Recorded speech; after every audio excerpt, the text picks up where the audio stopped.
Then of these two teams again for FNTIC, we've got Reckless on Ezreal, N-Rated on Zyra, Cyanide on Mundo, XPK on Katarina, and Soaz on Shen. And we can see them already moving in to that top side of the river. Are they going to try and make a grab here on towards Dade on Twisted Fate? They're going to come in from both sides. Taunt actually misses. There's a flash away from Dade, but here comes First Blood, and it goes to Soaz. What a start for FNTIC. Can they get any more here? Will they be forced to back away? Yes, they will. First Blood is, well, a happy position for them to be in. It's going to help in that middle lane as well. The assist coming in onto Katarina. But we talked about Soaz in this top lane. He's got First Blood now. He's going to go straight home. Picks himself up a cloth armor, a ward, plus extra pots. That is a big boost for him in this top lane. Yeah, we saw how hard CJensen was camping that top lane against CLGU on Wicked. But now having Twisted Fate's his flash down, Cyanide should probably be taking advantage of that, give Katarina some early kills on, and that will help her snowball throughout the rest of the game. And that cloth armor war can help out quite a bit against Jax. But I mean, Jax can beat Shen easily. You know, level 6 passed, and we do have. Looks like Mundo going to be starting out at his rates here, most likely going towards that red buff. And Caitlyn putting out some good traps around the map, if you can see with those red dots, just trying to cover any entrance into blue. And we do have Dottie actually coming around the side here. He steals it away. Yeah, obviously that's a nice start for, or I say a nice start, since he died already. It's a nice after start for him after dying. Either way, it's going to deny Cyanide that little bit. He's going to be getting down on towards that red buff. Now we can see Olaf doing his blue here on the CJ Enter side of things. And we saw Jax also headed over. Who went low? Cyanide getting really low, yeah. Cyanide in the jungle. Don't want to be dying at this stage, which you wouldn't expect Cyanide certainly to do. There was a ward put down by FNTIC, so they actually saw Jax's position in and around that red buff area. But we'll see now how Long Panda can really deal with this one, because as you said, he's been tormented, I think was the key word out of OGN in this top lane by a lot of players. And we can see that Soaz going very aggressive onto him once again. There is a counter-strike coming out, but Long Panda being forced back again. Yeah, that's that early level advantage. I mean, he pushes lane a little bit with that extra kill in the mid lane. Got him at level 2, which Long Panda can't do much against. We do have Olaf heading up towards the top lane here. Shen might be in trouble. Let's have Flash get away, though. And pretty sure Soaz will be smart. Cyanide coming around from the lane as well. This could be a counter gank here. Yeah, this is going to be very interesting. His Insect does start to come in. Here is the counter-strike going down. Soaz now will dash himself out, but here comes Cyanide from that backside. They don't want to be giving these double buffs over to anyone. The Cyanide flashes away. He's completely fooled him. Long Panda goes down. Here comes Katarina as well. Shen does die. Well, we do see a double kill coming out of Olaf. Well, PK will pick that one up, gets himself the double kill. Crazy, crazy stuff in this top lane. And there we see the power of that teleport again. That flash. That's all you have to really say for that one. Completely juked them there. They even ran to the bush and like, wait, where did he go? Though Olaf, like you said, picked up 2 kills. Katarina was able to get one right there. Shen was able to get one as well. And even... Actually, who picked up first blood, Joe? It was Shen. So Mundo picked up the other kill. Got a Doran's shield with that. And XPK got double buffs now. Going to be really hard for Dottie to do anything against him. Though in the mid lane, he did push it down. Got a little bit of damage on that turret. And as you see this bottom lane, CJ Entis, this is what they've been doing every game when they run this Caitlyn Nunu combo. They just push as hard as they can against his turret, but then it's against Reckless, and he's playing his favorite champion, going to be able to see us on a tower quite well. Yeah, I mean, obviously Caitlyn does have that range in the bottom lane, and with Blood Boil on, is hitting pretty quickly as well, but you've just got to be real careful there in terms of obviously getting ganked when you're pushed up that far. But if those roots start to land from Zyra, they will end up going aggressive onto you. I mean, we do have a cleanse from Reckless and also a ignite with N-Rated, so they've got plenty of aggression to go with in this bottom lane should they want to. Top lane, Jax has come back in there with a Vamp Scepter. Shen already got the Ninja Tab finished off. And he actually kind of lost a little bit of level advantage. We see Long Panda is pretty much caught up with him completely there. The mid lane, you're seeing XPK. He's trying to, harass a little bit onto Dade, but we do have Olaf coming around. Actually, will be spotted right there by that ward, and XPK should be able to get away here. Though Cyanide in the bottom lane, just put a ward on Dragon. Just trying to make something happen at that bottom lane. And Joe, do you expect to see any early oracles? Because there's a lot of wards going around the map already. Early oracles. Quite possibly out of Mundo, and I mean Insect got double kill there, so certainly racking up that gold. Already got his Philosopher's Stone finished, so he's going to be generating a good amount. So we could see that early Oracle coming into play for that one. Actually, we did just see a ward get put down here by INSEC, and actually Mundo's position was given away from that one. In the top lane, we can see that Long Panda starting to feel that bit more comfortable now against Soaz. The CS up there, 22-26, so Jack's got a slight advantage with that one. He's going to be headed back home again, though, to spend his 600 gold, and there is the Doran's Blade. An award, most crucial. Award. But the thing is, Joe, we do have, with that teleport on XPK and with the global ultimate off of TF, not to mention Shen, we could have a lot of ganks coming in multiple lanes. It could be, 2-on-2s in the bottom lane, turning it into a 4-on-3. And I want to ask where the action's going to come down in these lanes, but with all these global presences, it's really hard to lock that down. Yeah, I'm going to have my finger hovered over the Q key here to follow Twisted Fate wherever it is decide to go in. That's what that one, once we see that ultimate popping up on the FNTIC guys. As we do now have Long Panda back into that lane. Olaf going to be headed home, actually. And see what he goes for. Ruby Crystal in there, so looking like he's going to go double GP10. Yeah, or maybe an early Shredders. Obviously, that's not the ideal item you want to go for. That Heart of Gold giving you that much-needed income, which sadly, rest in peace, Heart of Gold. Not going to see that anymore with Season 3. But yeah, I mean, that's the kind of build that we typically see Olafs go in the jungle. You go for that Shredders, you kind of supporty.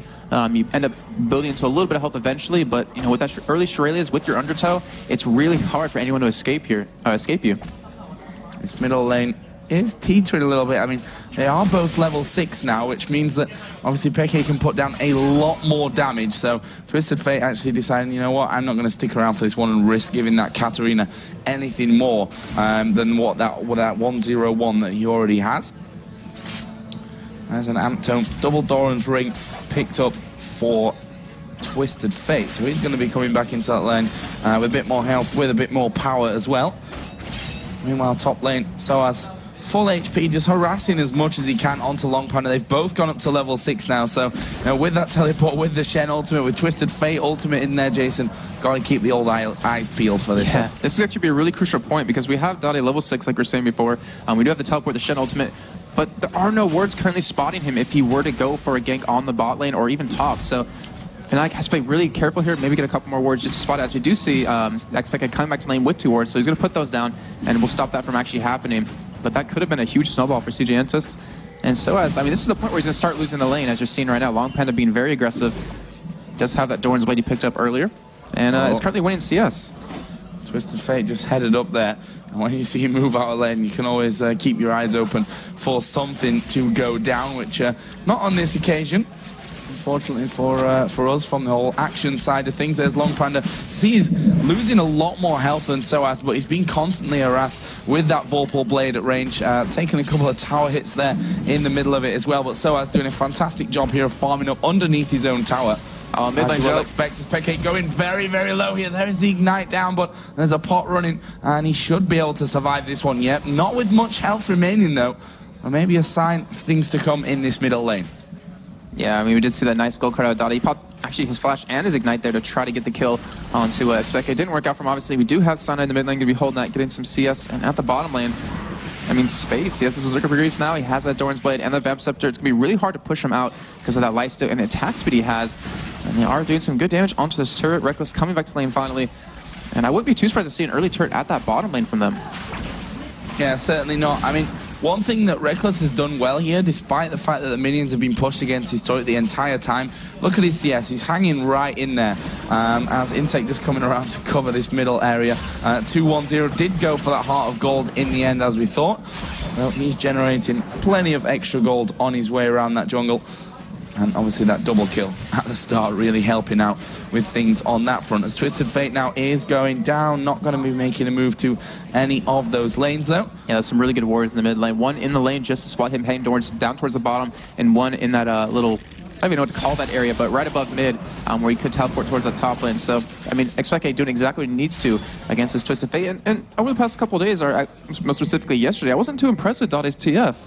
I mean, it's one of his most played AP mids, and yet it kind of just didn't really seem to have any effect. It didn't really snowball any lanes for him, except the top lane against CLGAU, obviously, but I don't know. What do you think, Joe? Yeah, RNA had the same thoughts as I think you had there with that as well yesterday, that he wasn't super impressive in getting involved around the map. But we'll have to see how that changes here. I mean, once we go out of the laning phase, that's where Twisted Fate's ultimate becomes less and less useful. Although we did see him coming into a lot of the team fights later on after split pushing a lot. As we are going to see a root coming down. Here comes the Zyra ultimate, where we've got Olaf in there. Enrated will flash away. There's the ultimate coming out of Reckless, but you can see Enrated going low. There's the ultimate out of space, and that will secure the first kill in this bottom lane for Caitlyn. Yeah, Reckless there. I mean, he tried to get in. He didn't want to blow that flash. Actually blocked the Caitlyn ultimate. Might have been enough to kill her anyways. But still, that is one death. And, I mean, that's exactly what CJ Entis can kind of hope for in that bottom lane. Getting Caitlyn just a little bit more fed. That CS is going to start widening just a little bit more. And so hasn't Jax. I mean, they've been kind of just butting heads this entire time, and yet their health bar is still not moving too much. Yeah, I mean, Phage now finished up there for Jax, as we said earlier on. Got that Vamp Scepter to, even when he does get harassed, get it all back anyway. Giant's Belt finished on Soaz as well, so he is very, very healthy already. But Long Panda, up to level 8 now, is going to start to hurt, especially with that Phage in there. Yeah, luckily there's Q going to keep him healthy enough, especially those health pots he has rolling. I mean, he comes back to lane with like 4 at a time just to survive this harass. As you saw Long Panda right there, I mean, he didn't really do too much damage to Soaz because of that Giant's Belt and just how tanky Shen is right now. It's that 91 armor, that 70 magic resist. But then again, I mean, it's a Jax. When he hits that Trinity Force, that's like his critical moment. And then the GA following up right after that can easily take anyone on 1v1 here. And Expeke, I mean, he hasn't really been around the map too much. He has a teleport still available. He did come to that top lane early on. But besides that, I mean, it could potentially be a wasted summoner spell, which we always talk about. Yeah, it's vital, obviously, to get those teleports in there. But I think once they really get rolling with the Shen ultimate as well, I think we're going to see a little bit of a change from that one. A Twisted Fate going down, not going to drop into this bottom lane. Mundo was actually just around there as well, so good call not to go down there just now and end up diving on this turret, because to be honest, Space and Kinch, they're doing a fantastic job. 112 to 102 CS, 1 kill in the advantage for Space on Caitlyn as well. Got that BF sword in there, Berserker Greaves, Doran's Blade and a Vamp Scepter. He's in a prime position to be pushing out here and taking that tower down. The question is now, are we going to see any action around Dragon? Obviously, Olaf in the jungle is on this top side of river. Looks like he might want to try and pin down Caitlyn, which is never an easy thing to do yeah, anyway. I was about to say. That Shimpo and Flash Up does go in, though. Oh, he's gone in. That could be disastrous. Olaf actually not really, I think, concentrating fully on that one. He's a little bit slow to react. And Peke actually just walks away scot-free from that one. I do it so as though actually the enemy jungle right now going to put down, actually not put down a ward. He's actually just sitting in that bush. I'm not sure what he's trying to go for, but going to be backing out anyways. To have, wow, that harass on bot lane with that net, with that ultimate, as you see right there. Very deadly, not to mention the Piltover Peacemaker. And Joe, Cyanide on Mundo, we haven't really seen many ganks out of him. He was in the top lane once, and I think that's about it. Yeah, and the ironic thing about that as well is that he is actually behind on levels as well. We are going to see the Ezreal ultimate coming out here. And Olaf coming in towards this bottom bush now. This could be a bit of a danger time for FNTIC's bottom lane. Yeah, that tower very low. Not to mention Fnatic very low as well. That should be first turn of the game, though. They need to watch out here because Twisted Fate, this is a prime position for him to come in around the backside of this turret and try and take him out. Once they get vision, I guess, on Mundo, that's when they'll be feeling a lot safer to go in for that. You've got that Shen ultimate to factor in. Insect still inside of this bush, but Fnatic not pushing too far away. As we are going to see Enrated go in there. Gets one step too close, and look at this. Insect is not finished yet. He will throw down the axe. Twisted Fate going to come down as well. They focus around on towards Cyanide. Where is Twisted Fate going to land? Actually, in the end, doesn't come down there. There's the ultimate out of Kinch. Cyanide gonna die to Olaf. Insect going low. Reckless not quite able to pick it up. And there is another double kill coming down. Oh, here comes Katarina, though. Yeah, I'm not sure that he's going to get there in time, though. Let's have a look. Space is the one that's pretty much open to that one. Gets hit with the 90 caliber net. And is going to actually dive down on towards Kinch. That is pretty much it, I think, from Katarina. Doesn't have that ulti up right now. Space just going to force him to back off, taking his health away. But, you know, 2 kills now on Caitlyn, 4 kills on Olaf. Got the Aegis, double GP10, got a Kindle gem to work up towards that Shirelius. He is going to become a real problem. Yeah, he is. And in that last fight, Joe, I don't know if you caught it, but in that top lane, the communication between CJ Entis was perfect because we had Long Panda actually chasing Soaz just so he couldn't get that ultimate off to actually get the teleport. He obviously got the shield off, but he landed that counter strike in that little tri-push area and stopped it from doing that, which probably actually turned around the entire fight. And FNTIC, I mean, they went 3-0 in group stage, not looking very hot in this game as they currently are down that 3-6 lead. And a good chunk of gold on top of that. Well, one thing that we always have to bear in mind in these tournaments that, FNTIC played on day one, won all 3 games. That was 2 days ago by now. You can be hot one day and let's just call it lukewarm the next day, or maybe cold even coming into it. So Dragon here, maybe the target now for CJ Enters is going to be pulled out here. Insect with that double buff on does have his smite up and available. Cyanide coming around this backside. Dragon down to about half HP. Kinch just going to try and be the meat shield to stop this from happening, but it will be CJ who picked up that Dragon, and they're going to be able to walk away without losing anyone as well. Yeah, not to mention Soaz was trying to come down to help, and he didn't even try pushing that top lane to kind of counter this. Obviously not really going to be amazing, but he'll trade that any day Dragon for that top lane. But then FNTIC pushing onto this mid lane here, and this actually could be a team fight breaking out very shortly. Caitlyn's still in base though, Dade getting caught with that grasping root. And FNTIC just going to back out, doing about half, or a little bit over half damage to that turret. Yeah, that's a decent little move from FNTIC, but to be honest, they need to get it finished off. They have to be very careful here too. If they lose this fight, this would be disastrous for them. There goes the root actually down onto Olaf. He's going to go in. Jax just jumping over on towards Shen. But that tower still lives. 475 HP remaining. Next wave of minions will be there pretty shortly, and the CJ Enters wave will be gone by the time the FNTIC wave comes around. And we're seeing something very scary right now. Check out Caitlyn's items. Has Infinity Edge done. We see the Shurelya's done for Olaf just now. And Ezreal, I mean, all he has is that phase, and that's not enough right now. Oh, Long Panda goes in. Dade, though, taking a lot of damage, and we are going to see Soaz going for the engage. PK does go in there. They've not managed to pick up a kill from him, but Reckless not finished just yet. Can he get space? Great movement from space in the bush, but that won't be enough. And now Olaf just trying to chase him out of that position, but FNTIC picking up an outer turret in the middle lane, getting a kill for it, a much needed one as well, I'd say, for Reckless. And that will be a trade that they'll take any day of the week. And Joe, taking a look at the kills overall, I mean, we talk about spread. We currently see 1-1-1-1 for FNTIC. Everyone has a kill except that support. And the other team, I mean, Olaf 4-1-2. Yeah, he's gonna make him that much more tanky. He has that. Was able to get that Shurelya's out a little bit early. Caitlyn with that 2-1-2. But I mean, what do you really favor in the kill spread at the moment? Like, I mean, does it really matter that Olaf has 4 and Caitlyn has 2? I mean, to be honest, the spread from FNTIC's probably better on that front. I mean, they're also, if you look at this here, Shen is ahead.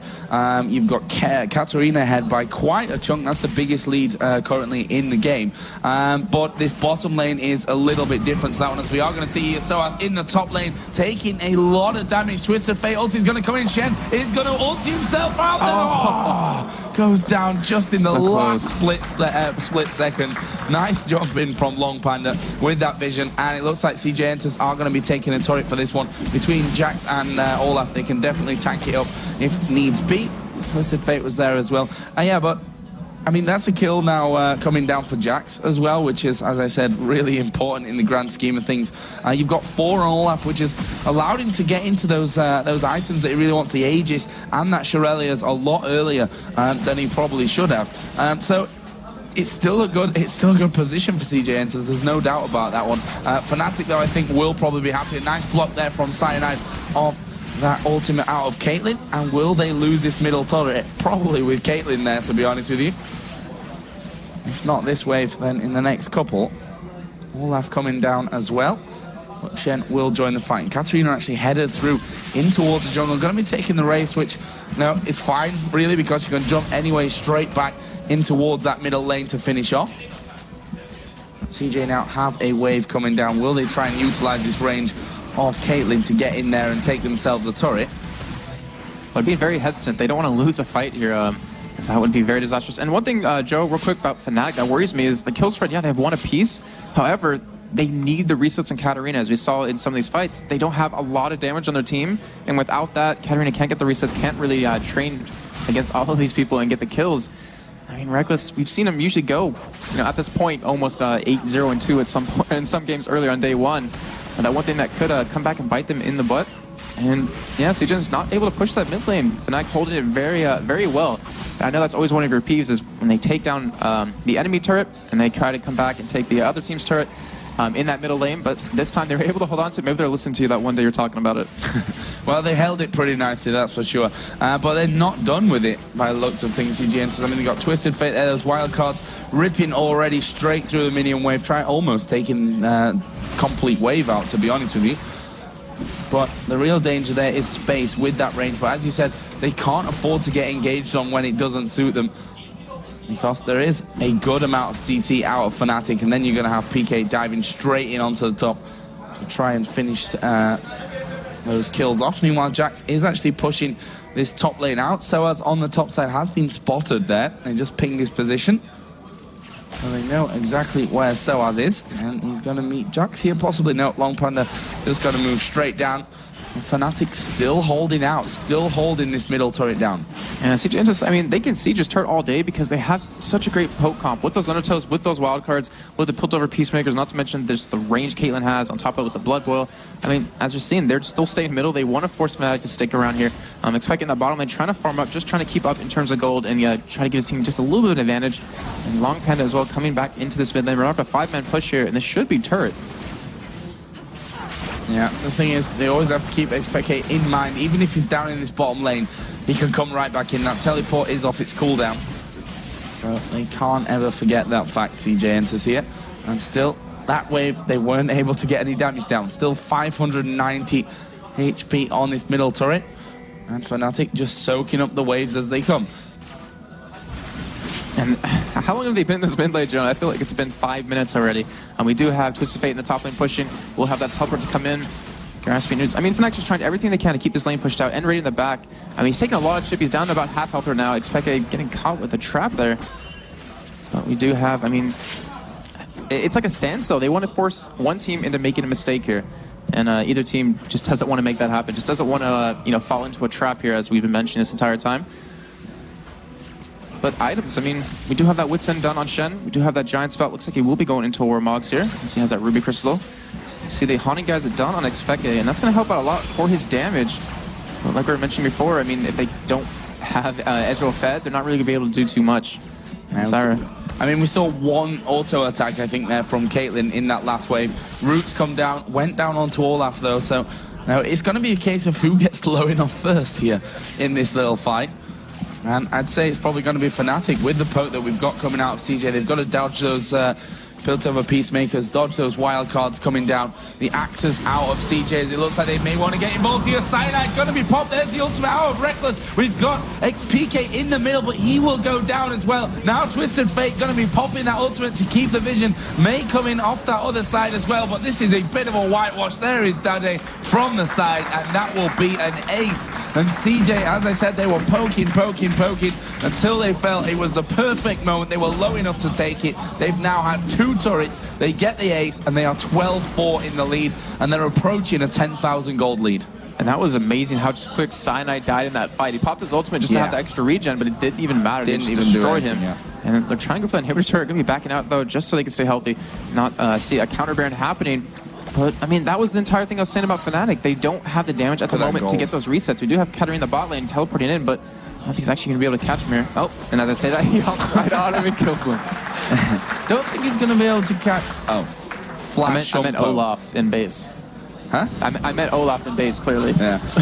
I just had a look down the gold there. There was like 2,000 on everyone from CJ Enters before they went back there. And if we look at how these kills are now distributed, a lot healthier. 6 for Olaf, 1 for Jax, 1 for Twisted Fate, 3 for Caitlyn, and even 1 in there for Nunu as well. Trinity Force is finished on Jax. That's a big item in there. Oh, we can Baron. see. Oh, wow.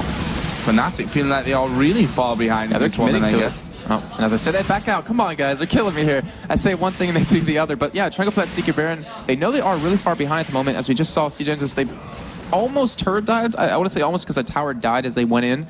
But InSec, I mean, with that Shrillius popped is very scary as all of FNTIC just kind of backed away from that. Not much fighting happening because FNTIC was just trying to retreat, trying to stay alive. We do have Dragon up. Hasn't been taken twice this game. And it looks like CJ Enters setting up for it. They're expecting the bot lane. Gotta be a little careful here. Doesn't have a way to get away though. Has that Shupo and should be fine. Yeah, there it is. Just making sure. And Olaf's not done. Insect charging in there. In the end, I think deciding, okay, I'm not going to be able to catch that one off, as we are going to see Ezreal ultimate coming across.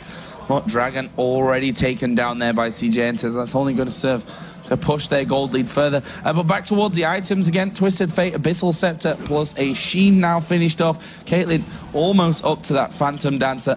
Also got from earlier that Infinity Edge in there, finished as well. Double GP10 Negatron cloaks pretty much across the board. We've just seen an Oracle being bought out there for Nunu as well. So they want to clear out these wards that they know FNTIC must have after that little Baron attempt around the Baron itself. And you can see the CS difference is way in favor of CJ Entus as well. 30 CS in the top lane, 40 in the jungle. Katarina has an advantage from that middle lane. But then you've got Caitlyn, who pretty much had all the CS from those waves when they were sieging up that turret. She's up to 230 now to the 192 of Reckless. So overall looking very promising in this first game for CJ. Yeah, I mean, knowing that Caitlyn kind of falls off mid-game, then comes back late game, that's a very smart move on their part to let that happen. And we have a lot of major items completed, as we are just talking about, and Jax has a Trinity Force. They could easily force these fights, and FNTIC really won't have an answer for it just yet. And, I mean, CJ Entus 8,000 gold lead at the moment, looking like they could take game number 1, and that's a good way to start off the day. You know, take that first game in a best of 3, and then you'll be a little bit more relaxed because you have that little bit of give. As Ezreal, I don't think he killed any minions there on that, Joe. They got him low, which I suppose is a bonus at least. But yeah, didn't really get much from that one. Now we can see the Infinity Edge is now finished for Reckless. Another Phage in there as well. But CJ Entus, they're just bailing down mid again. They did this for a good 5 minutes early on with that first tier turret, and now going for this inhibitor turret here, forcing FNTIC to stay grouped up, forcing them to not be able to farm up to get a couple of items that they're really going to need. Tweke trying to back, gets interrupted though, and that Abyssal Scepter should almost be done, if not already. Yeah, and the thing that we saw yesterday from CJ Entus was they didn't give a monkeys, let's call it, about the other lanes except middle. They just pushed straight through for their victories in those games through the middle lane. I mean, they've got Twisted Fate, who's going to be obviously split pushing as much as he can into these lanes, try and force someone away from FNTIC. Oh, Shen has to be careful here. Yeah, they could possibly dive him on this one. So as here, going to get hit by the Caitlyn ultimate. We've got Jax coming around from the backside, Counter-Strike, not quite landing. Good flash away from Soaz. That will keep him safe. InSec actually around there may get himself caught out here, as he is going to just turn around, puts a Reckless swing down. Cyanide here, taking a lot of damage. And there is the Shen ultimate coming out, but it's not going to save Cyanide. InSec going very, very low, picked off by Reckless. There is the ultimate out of Reckless as well. Long Panda now the one to fall low. Twisted Fate going to get involved, puts the stun card down onto Reckless, built up a Peacemaker. Not quite happening. That's a double kill, taking down Katarina there. That was space with Caitlyn, and that will be an inhibitor turret and an inhibitor as well coming off the back of that. I mean, 3 for 2 in favor of CJ. It wasn't that clean of a fight, but it's enough of a fight to get them into this position. Yeah, we did start there. I mean, in fact, we're able to pick up those 2 kills, and he got expected those resets, but a little bit of miscommunication at the end, it seemed right there, as he went back in trying to go for a couple more. And, I mean, CJ Entus, they're coming back with another chunk of gold off of that. I mean, 1,700 on Twisted Fate, 1,500 on Caitlyn, 1,100 on Nunu. And I wanted to mention, before that fight actually happened, was that CJ Entus was potted up. I mean, we had Twisted Fate with the blue pot, Caitlyn with a red and green, I believe. And they really wanted these turrets. They're really committing to it, and it's really showing. And this could even be a Baron for them, because they still have that Oracle onto Nunu. They have the damage they need. It's just, they really can't lose a fight at this moment unless they really mess up. I mean, that 10,000 gold lead already 28 minutes in. Jax has got Guardian Angel. Yeah, and that's the story of it right there. Yeah. Trinity Force, Guardian Angel, go, go, go, I think is what they're going to plan here as a ward comes down into Baron. FNTIC again, bit of a desperation move from their part. Let's keep the health up in the bottom left and see what we're going to see from this one. Is actually Long Panda is going to dive in there. Rest of his team not 100% with him, but they are going to turn that one down. There is Caitlyn being shut down. Kinch will die. Long Panda's going to get his GA pop. We've still got InSec right in the middle of him, but Dade just can't put down that sustained damage, and Long Panda actually will manage to leap strike. Oh, just gets away from the clearer of Mundo. No root landing onto Dade, but Reckless going to chase him down. There goes the ultimate out from Twisted Fate to keep him alive. But FNTIC 2 for 0 in that one. And again, CJ saw them doing the Baron and went in there 1 for 1 pretty much in the end. Yeah, it was well played, because FNTIC, I mean, even if they weren't going to commit to that Baron, they forced CJ Entus to make a mistake there, come in, like you just said, 1 by 1, picked up those kills, and now InSec getting caught. And by that, I mean Katarina's going to die. Yeah, nice move there. I mean, it was helped a lot by Twisted Fate. InSec, though, can't imagine they'll get him, although Reckless doesn't actually have the mana to arcane shift towards his position. So that was actually a nice little turnaround from CJ as well. And FNTIC now not going to be healthy enough for Baron, but they need to get back in the action quickly because CJ are now healthy enough, and they may just turn this one straight around and go in for Baron themselves. Yeah, we do have Nunu pick up another Oracle just to clear out these wards. And this there we go. I mean, easily could happen. We do have teleport up on FNTIC at the moment. We still have wards around this Baron, so he could come in, he could pick up a kill on InSec very easily and turn this into a couple more. We do have Cyanide, and we do have Soas currently heading over there at the moment. And Soas actually backing instead. Does have the ultimate up though to get in. Oh, Ezreal ultimate comes in there. It was really close, but it is going to be taken here by CJ. Soaz is going to get on top of them. Cyanide going to be the first one to die. But Peke is in the middle of that Baron pit. A perfect place. The ultimate gets destroyed by Caitlyn. There's only one kill coming down here for FNTIC. They've lost 4 men. They're going to lose Reckless here as well, surely, as they all flash in for that position. And Reckless running as quickly as he can to get away from this one. Gets snowballed up there. Does have Arcane Shift in 2 seconds, but it won't be quick enough. And CJ going to pick up another ace along with that Baron. Oh. They only lost their AD carry. Surrender. We are going to be seeing them taking down this first Nexus turret. As Jason said, Surrender vote comes out, and CJ enters, going to take down FNTIC in our first game of this best of 3.